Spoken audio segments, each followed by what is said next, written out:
pour permettre aussi de partager des idées et des visions du numérique pour pouvoir aller toujours plus loin, sans pour autant oublier l'humain. Donc, quand j'ai regardé le programme, il y a quand même beaucoup de thématiques sur la vulgarisation qui permet une prise de conscience. Et pour moi, la prise de conscience, déjà, c'est le début de l'adaptation des comportements. Donc, le numérique responsable est une vision qui est partagée par les partenaires de cet événement et se pose souvent la question de comment fait-on ? Parce que c'est bien de dire les choses, mais après, comment on met en œuvre, ça, c'est un autre problème. Et justement, en fait, aujourd'hui, je viens partager avec vous des réflexions que je conduis, parce que la réalité et la pratique a suscité quelques soucis, des fois de résolution de problèmes, et pourtant, il fallait bien apporter des solutions. Et donc, j'ai décidé de consacrer une partie de mon temps à la recherche. Et donc, aujourd'hui, j'appartiens à une équipe de recherche qui travaille sur comment réduire les vulnérabilités associées aux facteurs humains en cybersécurité. Dans le cadre de ce projet, on est soutenu par l'Agence nationale de recherche, puisqu'on a été sélectionné avec mon équipe de chercheurs. Et je travaille aussi sur les thématiques de l'esprit critique et l'autonomie décisionnelle à l'ère numérique. Toutes ces réflexions, en fait, dans le cadre de mes activités de recherche, viennent parce que j'ai eu des problématiques opérationnelles. Donc je ne dirais pas vraiment que c'est de la recherche appliquée, c'est entre la recherche fondamentale et la recherche appliquée, mais je trouvais qu'on oubliait un peu trop l'humain et qu'on parlait un peu trop technique, alors que c'est essentiellement des usages dont on parle, et donc de comportement humain. Et à un moment donné, je me suis dit, mais comment, parce que je suis juriste de formation, comment puis-je aider les entreprises à pouvoir montrer leur bonne foi, comment concevoir de manière responsable, en n'ayant que le bénéfice du numérique sans les inconvénients. Et en même temps, ce que je voyais autour de moi, c'est j'ai une super solution tech, elle est fiable. Ah, elle est fiable. Ouais, 99% de fiabilité. Ah ouais, elle est fiable. Jusqu'à quand ? Est-ce que la décision est-elle fiable ? Donc je rejoins parfaitement ce qui a été présenté par l'intervenante précédente. Pour moi, la confiance vient de la compréhension et de l'adaptation à l'utilisateur. Je pars du principe aussi que si j'ai un produit qui suscite la confiance, il y a de fortes chances que mon client me recommande et que je pérennise la relation. En général, quand on se fait avoir une fois, 2 fois, 3 fois, 4 fois. Bon, après, on a un principe en droit où on dit qu'on ne protège pas les imbéciles, mais à un moment donné, on protège toujours le plus faible. Et quoi qu'il arrive, ce ne sera jamais l'expert et donc le prestataire numérique qui sera protégé par rapport à l'utilisateur. Et moi, quand j'intervenais dans l'aide à la conception, il fallait bien que je protège mes prestataires numériques et il fallait anticiper. On anticipe la menace cyber, mais sous l'angle du hacker, mais jamais par rapport aux vulnérabilités de l'utilisateur. Très rarement. Après, j'ai des petits champions qui m'ont dit mais comme l'humain est faible et que c'est le maillon faible, on va substituer à l'humain l'intelligence artificielle. Ouais, et quelle intelligence artificielle va te remplacer, toi, concepteur humain d'une intelligence artificielle? Et là, on a vu la limite du raisonnement artificiel de ceux qui réfléchissent un peu trop vite et qui oublient l'environnement du numérique. Et donc, justement, par rapport à l'intelligence artificielle, puisque c'est le sujet que j'ai décidé d'aborder avec vous, on a beaucoup de choses, beaucoup de science-fiction, beaucoup de fantasmes. La réalité est tout autre par rapport au transhumanisme et au champ des possibles. Par contre, je n'interdis pas la science-fiction et le rêve, le mythe, puisque c'est aussi ce qui permet le progrès. En revanche, Quand on pense à commercialisation, pour moi, à un moment donné, il faut ramener les choses à la réalité et il faut appeler un chat et pouvoir avoir un produit qui soit efficace. À un moment donné, quand on me parle de fiabilité à 99%, c'est une fiabilité mathématique ou c'est la fiabilité de ma décision que je vais prendre à partir de cette intelligence artificielle. Et je vous renvoie au référencement Google. Est-ce que c'est la fiabilité? Est-ce que les 5 premiers choix Google sont les meilleurs choix par rapport à ma problématique? Et là, vous voyez tout de suite où je veux en venir. C'est que le paramétrage de l'algorithme conditionne la décision. Mais si je ne suis pas au courant et si je ne suis pas informée de ce paramétrage, comment puis-je adapter ma conduite? Des fois, pour déconner, j'ai tendance à dire qu'une intelligence artificielle, c'est comme un mec bourré. Quand on a conscience que le mec est bourré, on sait adapter notre comportement pour éviter d'avoir à gérer des comportements inappropriés qu'on pourrait avoir, puisqu'on lui dit va cuver dans un coin et on évite de lui mettre une tarte. En revanche, si je ne sais pas qu'il est bourré et que je m'emporte parce que je prends au premier degré ce qu'il vient de me dire, je me discrédite autant que lui. Finalement, on préfère savoir à qui on a affaire pour avoir le bon comportement. Finalement, la décision éclairée, comme le consentement éclairé, est-ce que ça ne veut pas dire avoir compris les enjeux? Mais pour comprendre les enjeux, pour moi, il y a tout un travail éducatif à faire dans le monde du numérique pour expliquer comment fonctionnent ces algorithmes. Il y a beaucoup de choses à faire aussi dans l'accompagnement des utilisateurs à la prise de conscience des enjeux. Par contre, prendre conscience des enjeux veut dire avoir une vision globale sur tout le cycle de vie de l'intelligence artificielle. Donc là, déjà, ça veut dire qu'en matière de conception, il faut voir plus large. Il faut voir même au-delà de la conception, parce qu'on va parler de comment je garde la maîtrise tout au long du cycle de vie de l'algorithme. Là, ça veut dire qu'on s'engage sur du long terme. Ça devient un petit peu complexe. C'est dur de trouver des partenaires qui s'engagent sur tant d'aléas avec l'avenir. Parce que l'environnement de notre algorithme évoluera lui aussi. Et finalement, il y a quand même beaucoup d'incertitudes qui rentrent dans cet univers. Maintenant, vous comprenez aussi pourquoi j'ai décidé d'aller orienter des travaux de recherche. C'est que dès qu'on commence à prendre les enjeux globaux et une vision globale, finalement, il y a plein de petits points à résoudre pour pouvoir accompagner les concepteurs. Puis de toute façon, un concepteur averti en vaudra 2, donc ça vaut le coup d'y réfléchir pour après arriver avec des solutions beaucoup plus fiables. Donc, quand on voit la problématique de nos algorithmes et le problème de la fiabilité, donc on comprend les principes de transparence et d'explicabilité dont on entend beaucoup parler, c'est beaucoup des recommandations de transparence et d'explicabilité. Maintenant, on va être clair. Je reviens avec ce qui avait été dit, c'est de l'explicabilité adaptée à votre interlocuteur. Ce n'est pas de l'explicabilité en disant « je t'ai mis la formule mathématique et débrouille-toi ».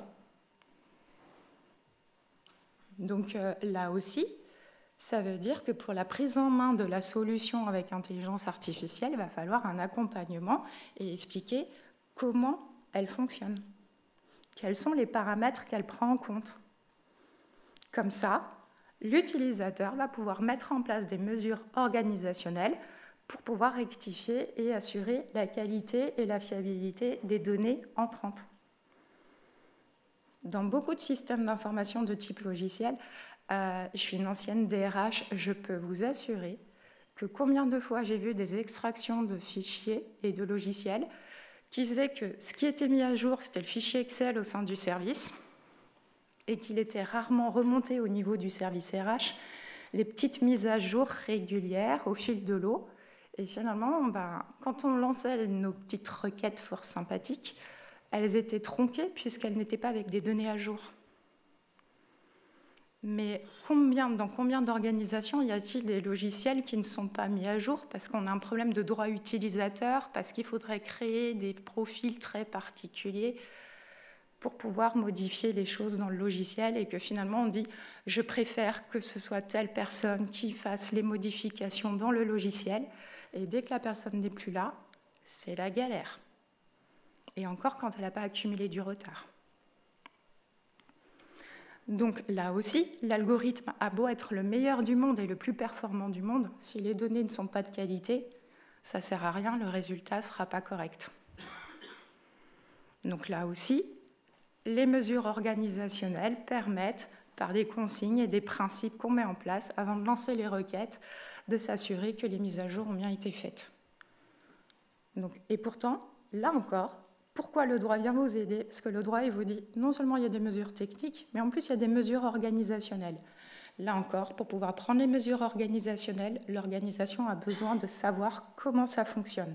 Sinon, elle ne peut pas prévenir le risque.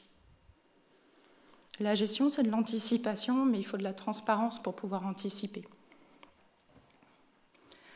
Donc finalement, on se rend compte que le droit est finalement pas déconnecté de la réalité, qu'il suit bien notre transformation sociétale. Bon, ok, il arrive un petit peu après coup, mais il faut bien qu'il observe comment la société évolue pour pouvoir réguler ces évolutions sociétales.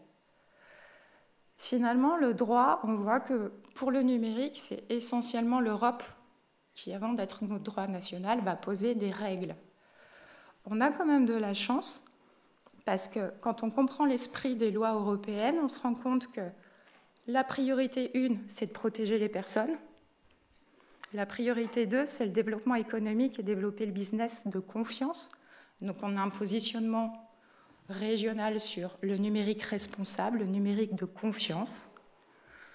C'est un moyen de se différencier sur le marché mondial, parce qu'on n'a pas tous les mêmes cultures, et je peux vous assurer qu'une intelligence artificielle chinoise ou une intelligence artificielle européenne, je préfère l'européenne. Elle est peut-être un brin moins intrusive dans ma vie personnelle, et les conséquences en cas de vulnérabilité cyber seront moins grandes, puisqu'il y a quand même des principes à respecter en matière de données au niveau européen. Donc, ne voyez pas des contraintes en fait dans la réglementation européenne, vous voyez plutôt des opportunités à pouvoir faire du marketing de confiance. En plus, comme on vous demande de tracer les choses, parce que c'est bien, mais à un moment donné, dans la documentation technique, il va de soi qu'on s'adresse à nos utilisateurs, donc en même temps, on met les éléments de preuve pour prouver la bonne foi du concepteur. Le client, il est content parce que s'il se fait contrôler, il peut dire « Regardez, j'ai pris un prestataire de qualité, il a mis tout ce qu'il fallait avec les bons petits indices. » Donc finalement, en fait, le droit va juste vous aider à devenir meilleur. Ça peut être pas mal. Donc le droit va aussi beaucoup travailler sur comment on garde la maîtrise. Donc, par rapport à la science-fiction, on garde un peu de raison. Donc, on va être sur du numérique responsable, mais aussi du numérique raisonné. N'oubliez pas aussi l'empreinte environnementale du numérique. Donc, à un moment donné, trop de données tuent la planète, certes, parce que ça se gère, mais à un moment donné, pour travailler dans des domaines sensibles, trop de données tuent l'action, là aussi. C'est-à-dire qu'à un moment donné, le trop de données peut aussi tuer la décision. En plus, on va être très clair.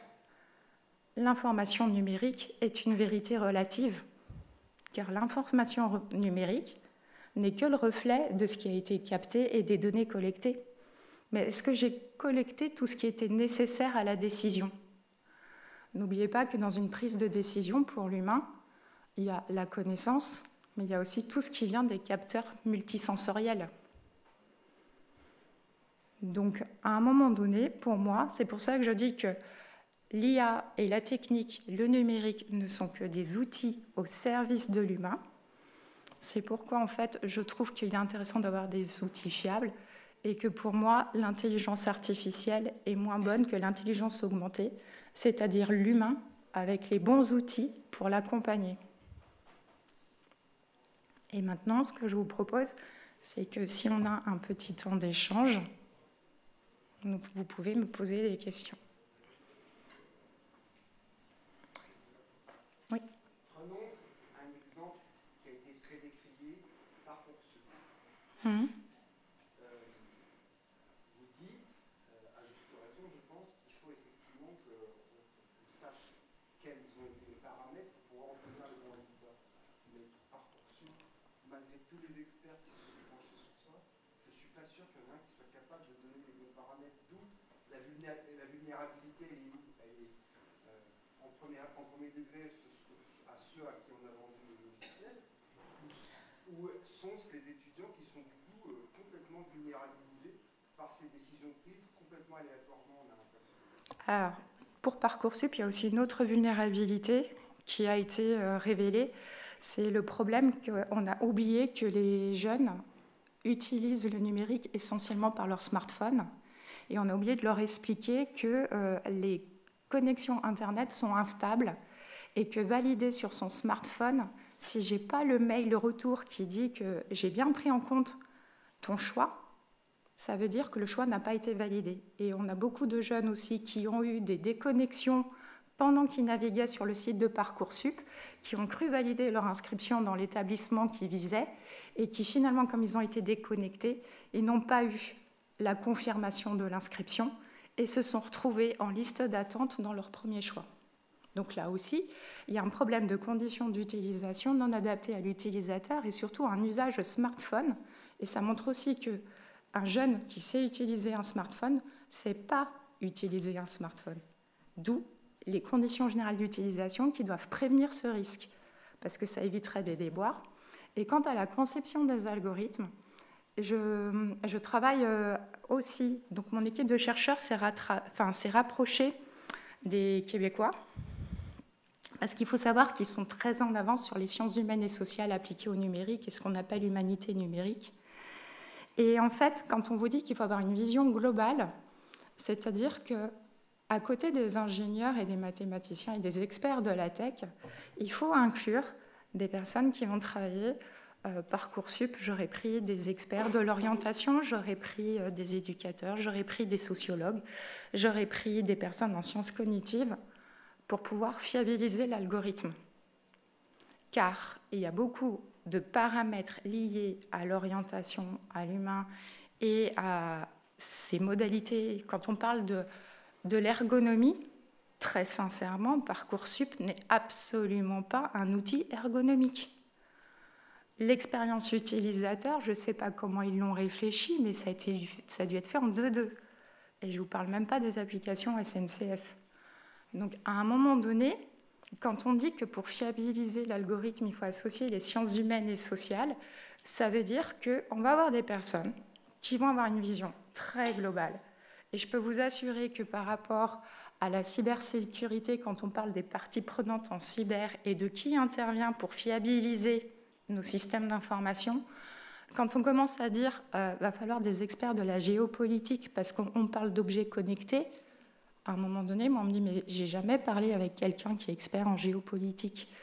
Ouais, mais à un moment donné, moi, je parle cycle de vie de ton produit, je parle de composants, je parle de vulnérabilité, et que si tu n'as pas pris ça en charge au départ, tu vas me créer une faiblesse et une vulnérabilité technique à un moment donné. Donc, une vision restreinte. Donc, j'avoue que la conception se complexifie en intégrant ces experts. Mais d'un autre côté, déjà, ces experts, ils montent en compétences. Parce que, d'ailleurs, ça a été très drôle, c'est que sur le projet de l'ANR, le ComCyber et le pôle d'excellence cyber m'ont dit « mais c'est bizarre, il n'y a aucun laboratoire cyber dans ton équipe ». Et je dis que pour l'instant, les laboratoires cyber qui s'étaient penchés sur la question de réduire les vulnérabilités n'avaient toujours pas trouvé de solution parce que justement, peut-être qu'ils avaient une vision trop technique d'un problème humain et que j'avais préféré travailler avec des laboratoires experts en facteurs humains, non biaisés par la technologie. Et eux, ils sont en train d'apprendre la technologie, ils sont en train d'observer des usages, ils sont en train de s'immerger en fait dans différents secteurs pour pouvoir identifier quelles sont les vulnérabilités associées aux facteurs humains. Et j'ai des philosophes, j'ai des personnes en éthique, j'ai de la science de gestion, j'ai des relations internationales, j'ai des sciences cognitives, plusieurs en sciences cognitives, parce que l'interface homme-machine, c'est pas simple. Et des experts de la tech. Et des médecins dans ces profils. Et juristes, c'est moi. Et je vous assure qu'on trouve des petits trucs sympas.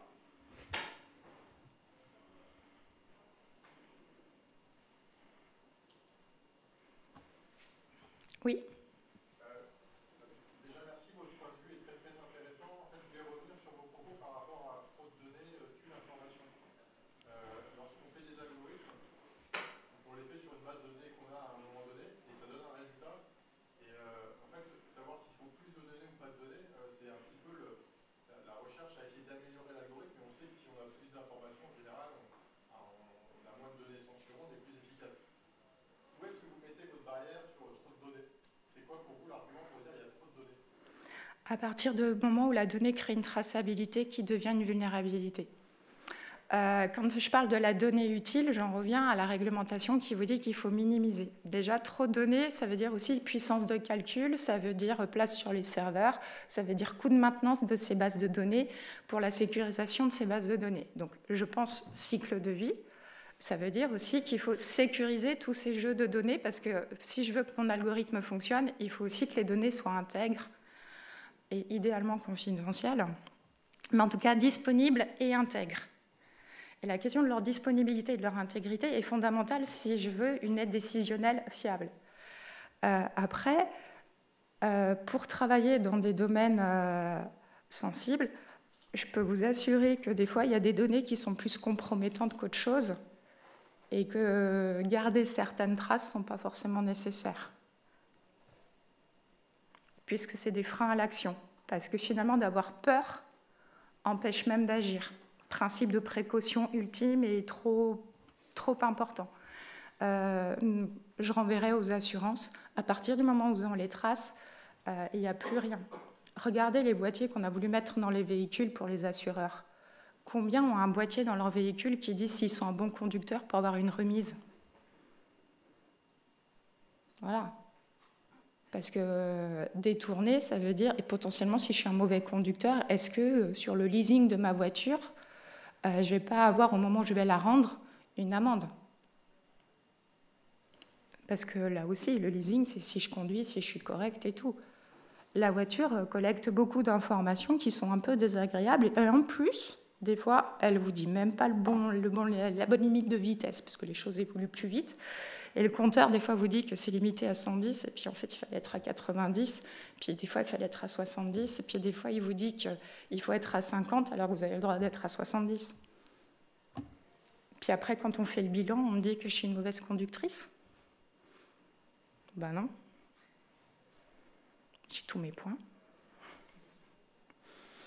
Donc voilà, à un moment donné, voilà, ces boîtiers, c'est qu'une vérité relative.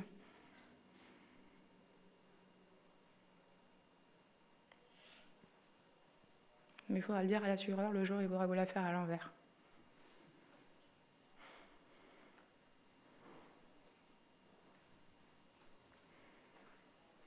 Mais je connais une juriste sympa. Parcoursup s'en est pas remis parce que pour la jeune fille qui a été victime du petit problème, quand on lui a dit, en fait on a fait un recours RGPD pour dire qu'elle avait été victime, enfin qu'on a demandé ses données de connexion pour montrer qu'elle avait bien navigué à un moment donné suite à la réception du message et tout, et donc mettre en avant qu'il y avait eu un bug sur le site sur lequel elle n'avait pas été informée et qu'elle avait perdu une chance d'intégrer l'établissement qu'elle souhaitait. Puisque l'établissement souhaité était l'école Boulle, donc c'était pas non plus... Enfin voilà. Et comme par hasard, il y a une place qui s'est libérée et elle n'a plus été sur liste d'attente. Et je vous souhaite une bonne journée.